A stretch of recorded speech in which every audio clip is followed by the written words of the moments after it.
বন্ধুরা, অচেনা হোম কিচেনে তোমাদেরকে স্বাগত জানাই। আমি আজ তোমাদেরকে দেখাবো ঢ্যাঁড়স আর টমেটো দিয়ে একটা রেসিপি বানানো।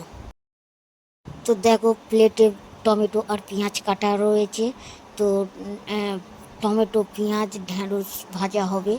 তো এই ভাজাটা খুব সুন্দর খেতে লাগে। এটা একটু তেল বেশি লাগে যদিও, আর এর টেস্টটাও খুব সুন্দর হয়। পেঁয়াজ, টমেটো কেটে রাখা ছিল। তো কড়াইতে এটা নাড়া হচ্ছে তো তেলের উপরে।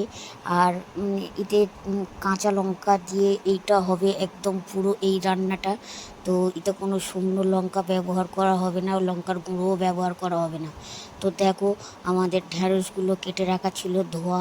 তো সেগুলোকে জল ঝরিয়ে এগুলো দিয়ে দেয়া হলো এই কড়াইতে।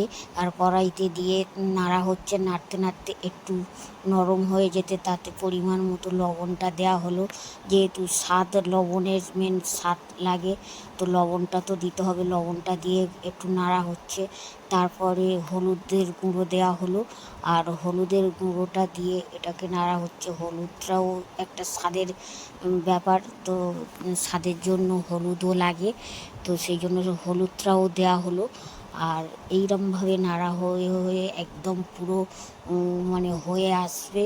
আর এইটা খেতে খুব সুন্দর লাগে, যে টমেটো ঢ্যাঁড়স ভাজা পেঁয়াজ দিয়ে এটা খুব সুন্দর খেতে একটা হয়। আর এর টেস্টটাও খুব সুন্দর হয়।